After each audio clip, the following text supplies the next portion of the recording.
গো, তোমার জন্য গরম গরম চা নিয়ে এসেছি, খেয়ে নাও চটপট, না হলে আবার ঠান্ডা হয়ে যাবে। কই দাও দেখি।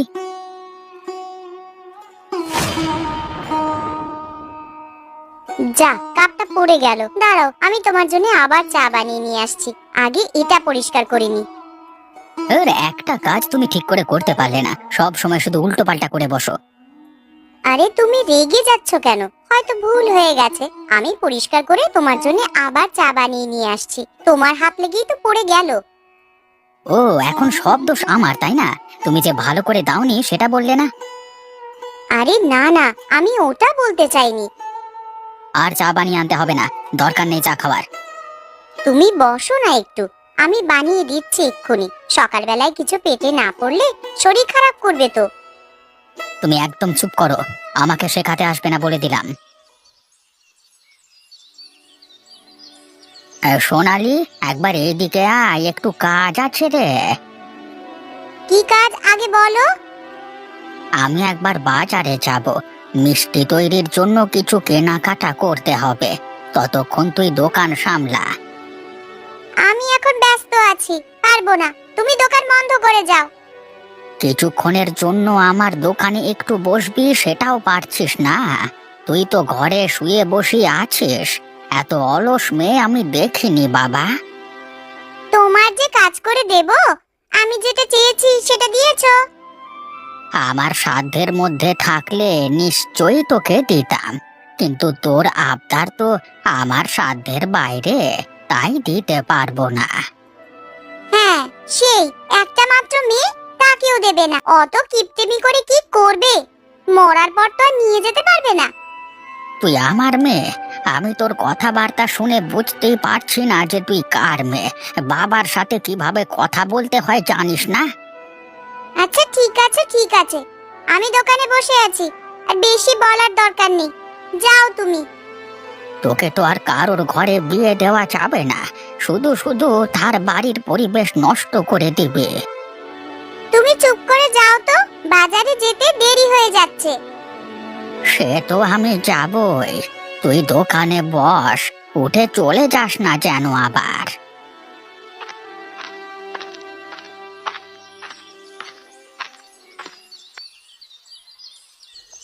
কি হয়েছে বলতো? সকাল সকাল চেঁচামেচি শুরু করে দিলি। কি হয়েছে তোমার বৌমাকে জিজ্ঞাসা করো, চা দিতে এসে ফেলে দিয়েছে, ভালো করে চা দিতেও পারে না। মা, আমি ওনার হাতেই দিতে গিয়েছিলাম, ওনার হাতটা আমার হাতে একটু লেগে গিয়ে পড়ে গিয়েছে। আমি আরেকবার বানিয়ে দিচ্ছি। আচ্ছা, আমি বুঝে গেছি কি হয়েছে। বৌমার কোনো দোষ নেই, এর আগেও অনেকবার এইভাবেই তোর হাত লেগে চায়ের কাপ পড়ে গেছে আমারই হাত থেকে। দোষটা তোর। বাহ, এখন তুমি তোমার বৌমার হয়ে গুণগান গাইবে তাই না? বৌমার দোষ দেখতে পাবে না, এখন আমার দোষ হয়ে গেল। তুই এত রেগে যাচ্ছিস কেন? যেটা ঠিক সেটাই তো বলছি।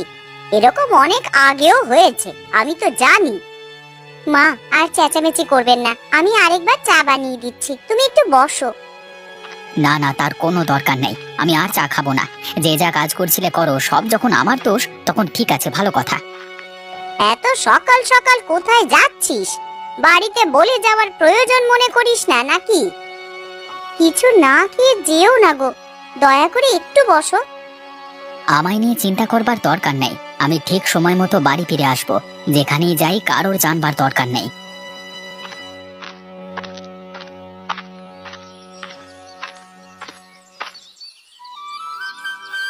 এখন দোকান কেমন চলছে রে তোর? কাজের ফাঁক আছে নাকি অনেক চাপ? না রে, মোটামুটি ফাঁকাই আছে। এই টুকটাক কাজগুলো করছি, কিন্তু কেন, কি হয়েছে? হ্যাঁ, আরে না না, তেমন কিছু নয়। হ্যাঁ, যদি ফাঁকা থাকে তাহলে আমার একটা জামা তৈরি করাতে দেবো। তোর বেশি চাপ থাকলে ভালোভাবে হয় না তো, ওই জন্য জিজ্ঞেস করছি আর কি। হ্যাঁ হ্যাঁ, এখন করে দেবো ভালোভাবে। তুই তাহলে একদিন আমার দোকানে আসিস, তোর মাপ নিতে হবে তো। হ্যাঁ, সে তো হবে, কিন্তু মোটামুটি কেমন খরচ পড়বে? তুই আমার অনেক কাছের বন্ধু ভাই, তোর কাছ থেকে মজুরি সেরকম নেব না। যেটুকু কাপড় কিনতে লাগবে সেটুকুই নেব। তবুও কেমন খরচ হবে সেটা তো বল। মোটামুটি কাপড়ের তৈরি করালে 200 টাকা পড়বে। আচ্ছা আচ্ছা, ঠিক আছে, ওটাই করে দিস তাহলে। আমি যাবো একদিন তোর দোকানে, মাপ দিয়ে আসবো, কেমন? আচ্ছা ঠিক আছে, ওই দেখ রাস্তা দিয়ে হেঁটে যাচ্ছে শ্যামল, বড্ড বেশি অহংকার বেটার। হ্যাঁ, হ্যাঁ হ্যাঁ, অনেক কথাই শুনতে পাই। আসলে ছোট বয়সে এত টাকা দেখতে পেয়েছে তো তাই জন্যই এত অহংকারী। আরে আমাদের মতো খাটাখাটনি করতে হলে বুঝতো বেটা। হ্যাঁ, ওর বাবার অত বড় ব্যবসা, যখন ওর বাবা বেঁচে ছিল তখন অনেক দান ধ্যান করেছে, লোক হিসেবে খুব ভালো ছিল। ওর বাবা ভালো হলে কি হবে, ছেলেটা একদম ভালো নয়, সব জায়গাতে টাকার গরম দেখায়। সব অহংকার একদিন ভেঙে চুরমার হয়ে যাবে। হ্যাঁ, এই চল চল এখন উঠলাম রে, গিয়ে দোকান খুলতে হবে, আবার পরে কথা হচ্ছে কেমন? হ্যাঁ হ্যাঁ যা, আমিও তো জমিতে যাব।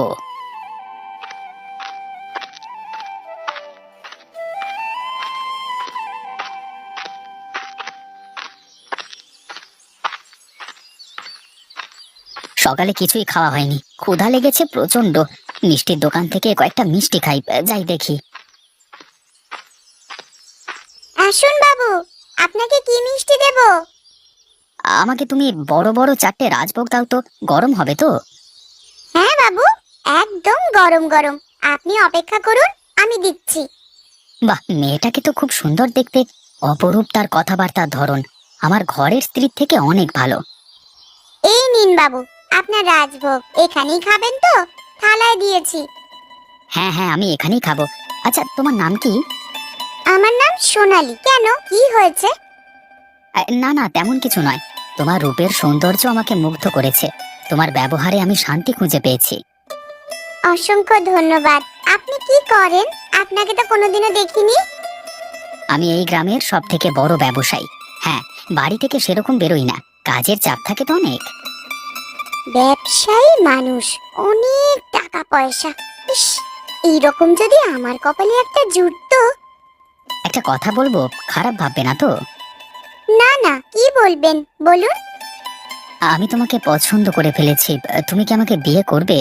কিন্তু আমার একবার বিয়ে হয়েছে, বাড়িতে বউ আছে। বাহ, এ তো মেঘনা চাইতেই জল। ও বাড়ির বউকে আমি ঝেঁটিয়ে বিদায় করে দেব। এখন হ্যাঁ বলে দি। কি গো, উত্তর পেলাম না যে। হ্যাঁ, আমি রাজি আছি। আমি বাবার সাথে আজকেই কথা বলবো। আচ্ছা আচ্ছা, ঠিক আছে, এই নাও তোমার টাকা, আবার দেখা হবে কেমন?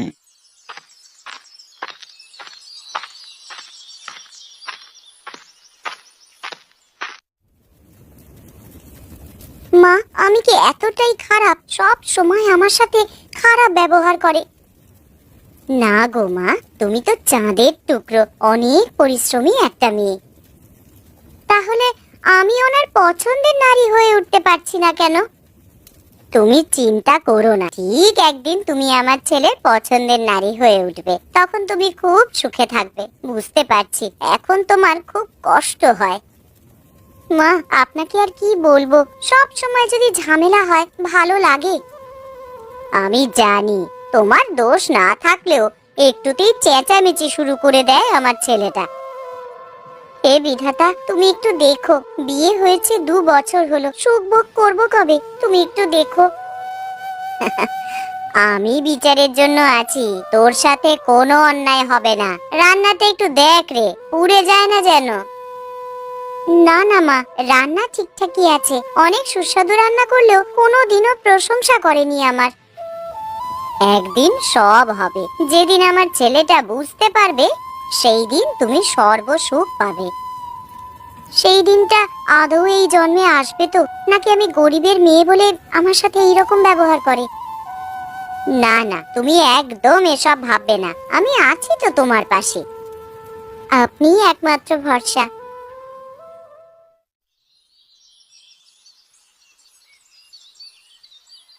হুম, আজকে রান্নাটা সুস্বাদু হয়েছে। এত ভালো ভালো রান্না করতে পারিস তুই, কিন্তু করিস না কেন বল দেখি? এত অলস হলে চলবে? হ্যাঁ, ওই জন্যই তো এবার থেকে কাজ করছি। 2 দিন পর তো বিয়ে হবে, তখন তো শ্বশুর বাড়ি গিয়ে কাজ করতে হবে। আচ্ছা, হঠাৎ তুই বিয়ের কথা বললি কেন? আসলে বাবা, আমি একজনকে ভালোবাসি, আর তাকেই বিয়ে করতে চাই। আগে বল সে কে, তারপর আমি ভাবনা চিন্তা করে বলবো। আমাদের পাশের গ্রামের সব থেকে বড় ব্যবসায়ী শ্যামল বাবু, ওনাকেই আমি বিয়ে করতে চাই। উনিও আমায় বিয়ে করতে চান। এই না না, কখনোই না, ওনার তো স্ত্রী আছে, আবার বিয়ে করবি বলছিস?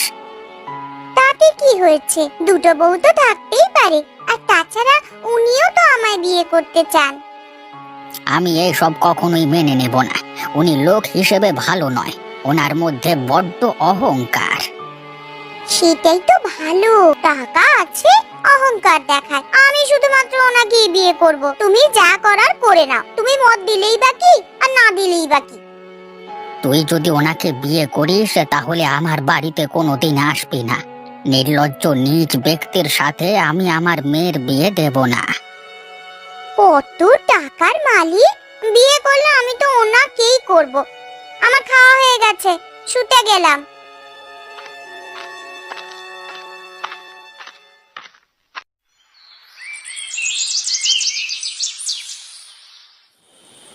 বন্ধু চলে এলাম, আর দোকান তো খালি আছে দেখছি। নে নে তাড়াতাড়ি মাপ দিয়ে নে। এই তো রাতের দিকে এসেছিস, ভালোই হয়েছে, দোকানটাও ফাঁকা আছে, আমি ধীরে সুস্থে কাজ করতে পারবো। দাদা, আপনি কিন্তু ভালো করে জামাটা করে দেবেন। কদিন পরেই অনুষ্ঠান বাড়ি আছে। আপনি কোনো চিন্তা করবেন না বৌদি, আমি এক্ষুনি মাপ দিচ্ছি, যথেষ্ট ভালো করে দেব, আপনি কোনো নালিশ জানাতে পারবেন না। শুভজিৎ, মাপ হয়ে গেছে, এবার কি রঙের জামা তৈরি করবি সেই কাপড়টা ঠিক করে দে আমাকে। ওই দেখ, সামনে অনেকগুলো পড়ে আছে, যেটা পছন্দ সেটা আমাকে এনে দে। আরে গিন্নি যাও না, কি রং তোমার পছন্দ দেখো গিয়ে। তোমার যে রংটা পছন্দ হবে সেরকমই জামা তৈরি হবে। এই লাল রঙের কাপড়টায় জামা বেশ ভালো হবে, তোমায় বেশ মানাবে। পিন্টু, তোর বৌদি যে কাপড়টা বলছে সেটাই করে দিবি, ঠিক আছে? মাপ তো নিয়ে নিলি, এবার সবটাই তোর উপর, ভালো করে তৈরি করিস, ঠিক আছে? হ্যাঁ, তুই তো এর আগেও আমার কাছ থেকে অনেক জামা তৈরি করিয়েছিস, আমি কি কোনোদিন খারাপ কাজ করেছি? আরে সেটা নয়, বলার কর্তব্য বলে দিলাম। ঠিক আছে তুই কাজ কর, হ্যাঁ? আমরা বাড়ি যাই, রাত হলো তো। এবার আমিও দোকান বন্ধ করে বাড়ি যাবো রে, রাত হয়ে এলো।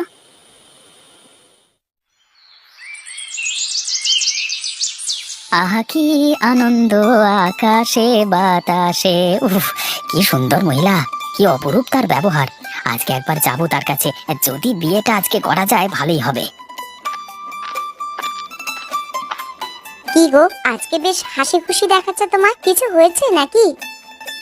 না না, কিছুই হয়নি, এমনি হাসি খুশি আছি। মা কোথায়? মা তো ঘরে। কেন, ডেকে দেবো নাকি? না না, ডাকতে হবে না, মা বিশ্রাম করছে, করুক। আমার মাকে একদম কষ্ট দেওয়া যাবে না। তাহলে আমি তোমার জন্য কিছু খাবার নিয়ে আসি। সকালবেলায় কিছুই তো খাওনি। না না, তার কোনো প্রয়োজন নেই, আমি এক্ষুনি বেরিয়ে যাব। তোমার ওই খাবার খাওয়ার থেকে না খাওয়াই ভালো। কেন? আমি তো যথেষ্ট ভালো রান্না করি। খাবার না ছাই, কোনো সুস্বাদু ভাব নেই, ওটা খাবার? সেদিন বিরিয়ানি বানিয়েছিলে, বিরিয়ানির মাংসগুলো মুখে তোলা যাচ্ছিল না, খিদের জ্বালায় খেয়েছি। আচ্ছা, এবার থেকে আর হবে না, আরো ভালো করে রান্না করব। তার কোনো প্রয়োজন নেই, আমি রান্না করবার মানুষ দেখে নিয়েছি, তুমি রান্না করলেও কি আর না করলেও কি।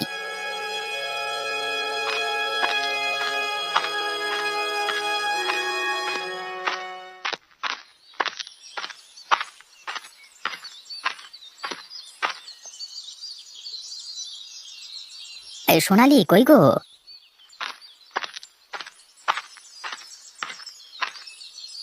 ও মা, আজকেই এবার চলে এসেছেন দেখছি। মিষ্টি দেবো নাকি? আজকে আর মিষ্টি খেতে আসিনি, আজকে তোমাকে নিতে এসেছি, আমার বউ করে নিয়ে যেতে এসেছি গো। সোনালি, তুই একদম যাবি না ওনার সাথে, তাহলে কিন্তু খারাপ হয়ে যাবে খুব। সোনালি, এটা তোমার বাবা নাকি? হ্যাঁ, এটাই আমার বাবা। সবকিছু দেখে তোমার আপত্তি নাকি? যেই ছেলেটা তোর বাপকেই চেনে না ভালো করে, সে তোকে বিয়ে করবে? আপনাকে কত টাকা দিলে আপনি আপনার মেয়েকে আমার হাতে তুলে দেবেন? আপনি যত বলবেন ততই পাবেন। বাহ, টাকার লোভ দেখাচ্ছে আমাকে। আপনি আমাকে যতই টাকা দিন না কেন, আমি এই বিয়েতে মত দেব না। টাকা নিয়ে এত অহংকার। উনি টাকা রোজগার করেন, তাই ওনার অহংকার। এটা তো ভুল কিছু নয়। আর তুমি মত না দিলেও আমি ওনাকেই বিয়ে করব। আমারও তো কিছু শখ সাধ আছে। তোর যা শখ সাধ আছে আমি পূরণ করব, তবু তুই এ বিয়ে করবি না, ওনার সাথে তুই যাবি না। হ্যাঁ হ্যাঁ, তুমি আমার কত শখ সাধ পূরণ করো আমার জানা আছে, তাই তোমায় আর কিছু বলতে হবে না। শ্যামল বাবু, আপনি চলুন, আমি যাচ্ছি আপনার সাথে। যাস না মা, তোকে ভালো কথা বলছি, ওনার বাড়িতে একটা স্ত্রী আছে।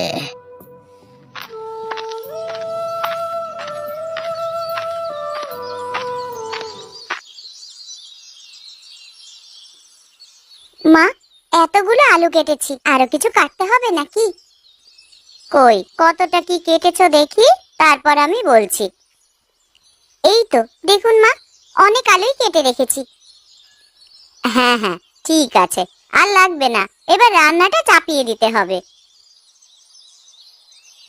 মা দরজা খোলো, আমি বাড়ি ফিরে এসেছি, তাড়াতাড়ি দরজা খোলো মা।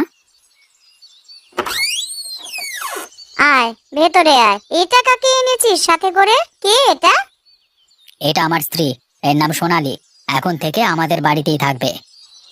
এটা তুমি কি করেছো? তোমার একটা বউ থাকতে আবার একটা বিয়ে করেছো? হায় বিধাতা, এবার আমার কি হবে? এই চলো চলো, আমি এবার ভেতরে যাব, দরজা থেকে সরে দাঁড়াও। তোর লজ্জা করে না? বাড়িতে একটা বউ থাকতে আবার একটা বিয়ে করে এনেছিস? এইরকম চরিত্র তোর? এত সুশীল ভদ্র একটা স্ত্রী পেয়েছিস, তারপরেও এইরকম আচরণ তোর থেকে অন্তত আশা করিনি। হ্যাঁ, মন্দাকিনীর থেকে সোনালি অনেক ভালো, আচার আচরণ চরিত্র সবকিছুই মধুর, সোনালির মতো মেয়ে নয়। মা, এবার আমার কি হবে জানি না। আমি বাপের বাড়ি চললাম, এইভাবে আমি থাকতে পারবো না। হ্যাঁ, যেদিকে দু চোখ যায় চলে যাও। বৌমা দাঁড়াও, বেরিয়ে যেও না বাড়ি থেকে, আমার কথাটা শোনো। যে বাড়িতে আমার সম্মান নেই, আমি সেই বাড়িতে আর কোনোদিনও ফিরবো না। দরকার নেই আমার তোমাকে, তোমার মতো বউ থাকবার থেকে না থাকা ভালো।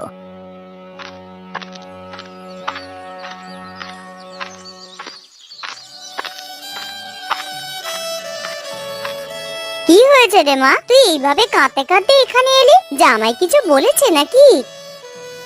কিছু বলা তো দূরের কথা, বিয়ে করে নিয়ে চলে এসেছে। আমায় নাকি আর ভালো লাগে না, ঝামেলা হতো ঠিক আছে, তাই বলে এইভাবে বিয়ে করে নিয়ে চলে আসবে? তুই আর ওই বাড়িতে যাবি না, এবার থেকে এখানেই থাকবি আমার সাথে, তোকে আর কষ্ট পেতে দেব না আমি। আমার এত বড় অপমান হয়ে গেল, আমি সকলকে মুখ দেখাবো কিভাবে? আমার যে মান সম্মান আর রইল না গো। একদম ভাববি না ওটা, অপমানটা হবে জামাইয়ের। একটা বউ থাকা সত্ত্বেও যে আরেকটা বিয়ে করে নিয়ে আসে, অপমানটা তারই হয়। তুই আয়, ভেতরে এসে বস।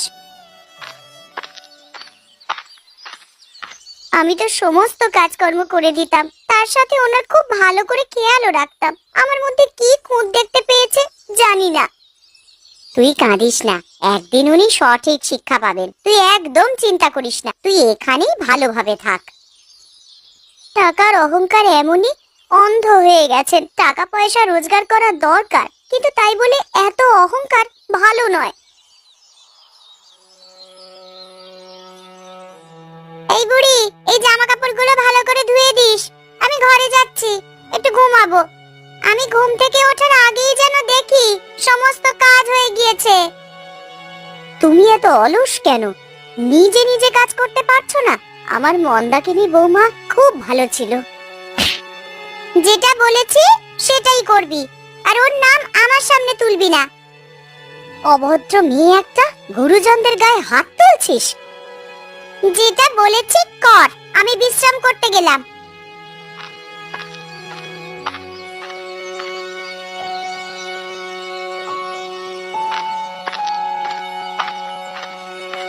মা, তুমি কেন এত কষ্ট করে কাপড় পরিষ্কার করছো, আর তোমার গালে ওরকম লাল দাগ কেন?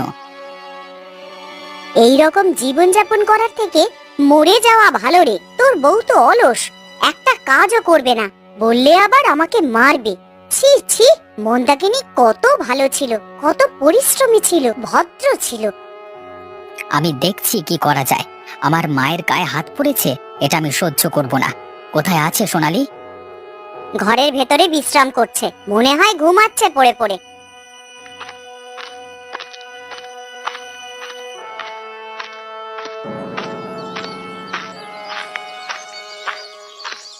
তুমি আমার সাথে এইরকম ব্যবহার করছো কেন? তুমি একদম চুপ করবে, এই বাড়িতে তোমার কোনো জায়গা হবে না, বেরিয়ে যাও। আমার মায়ের গায়ে হাত তুলেছো, তুমি কাজ করতে পারো না, এত অলসতা কিসের? তোমাকে বিশ্বাস করে আমার বাড়িতে এনেছিলাম, আর না, বেরিয়ে যাও। এর পরিণাম কিন্তু ভালো হবে না।